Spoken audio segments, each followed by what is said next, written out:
थोड़ी इतने young age में रहते हो तो और भी चीज़ें रहती है, फियर ऑफ मिसिंग आउट वाली चीज़ें जो होती है कि यार इतने सारे लोग हैं, रिपीटेड रैंकर्स हैं, वो तो और इतना मेहनत यहाँ करके पर आ मैं रहे हैं। कंटेक्चुअलाइज करना चाहूँगा कि अपने पास यूपीएससी 2025 में 239 जो सेलेक्टेड स्टूडेंट्स हैं फाइनल, वो कहीं ना कहीं ऑलरेडी सेलेक्टेड थे 23 के अटेम्प्ट में, 24 के अटेम्प्ट में, और 700 से ज़्यादा स्टूडेंट जो ऑलरेडी अपने पास पहले इंटरव्यू के स्टेज तक आ चुके हैं, वो कहीं ना कहीं फाइनल इंटरव्यू स्टेज तक गए थे, तो बहुत हाई कॉम्पिटिशन था।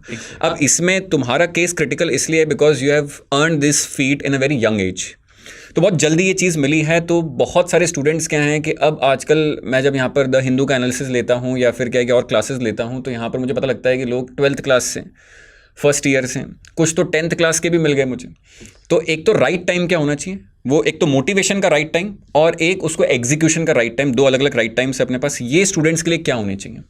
सर मुझे फील हुआ कि मैंने सुना कि 8th 9th के बाद से कर रहे हैं। I think that is too early sir, because आपको अपना भी होराइजन एक्सपैंड होने देना चाहिए। यू नेवर नो आपका इंटरेस्ट कहाँ है, समवेयर और अदर आप सोशल मीडिया एंड ऑल से इन्फ्लुएंस होकर के यू आर लाइक कि मुझे भी ये करना है।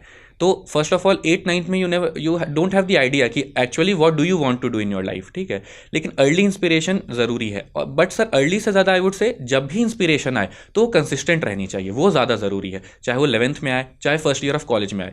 क्योंकि सर मेरे स्कूलिंग जो है वो मसूरी में हुई है, class 3rd to class 10th। तो आई वॉज फॉर्चुनेट कि मेरा इंटरेक्शन थोड़ी बहुत लबासना के सीनियर ऑफिसर्स और ओटीज जो आते थे उनसे हो जाती थी। तो they used to tell me about कि मतलब हमारी क्लास को कि ऐसा होता है UPSC, you get to serve to the public and all. तो उतना हम ग्रास्प नहीं कर पाते थे ऑनेस्टली दैट मोमेंट में। फिर as soon as we came into college तो हमें समझ आया the gravity of this examination, कि ये इतना रिस्पेक्टेड या रेप्यूटेड एग्जामिनेशन क्यों है इस सर्कल में। तो सर आई वुड से कि वंस यू हैव डिसाइडेड कि you have to enter into this field, तो stay consistent, stay true to your words, your wisdom, your desires. तो sir I also when I entered into college तो I was like कि हाँ अब देना है, 24 में अटेम्प्ट देना है, and I was completely sure कि कॉलेज चलेगा, एंजॉय करना है, एकेडमिक सब रहेगी, but I have to give in 2024 solely because of the reason, because मुझे ये पता चल गया था कि समवेयर और दी अदर गलती तो मुझसे होने वाली है। बिल्कुल। तो जितनी जल्दी हो जाए वो beneficial fail fast fail forward. Exactly बिल्कुल।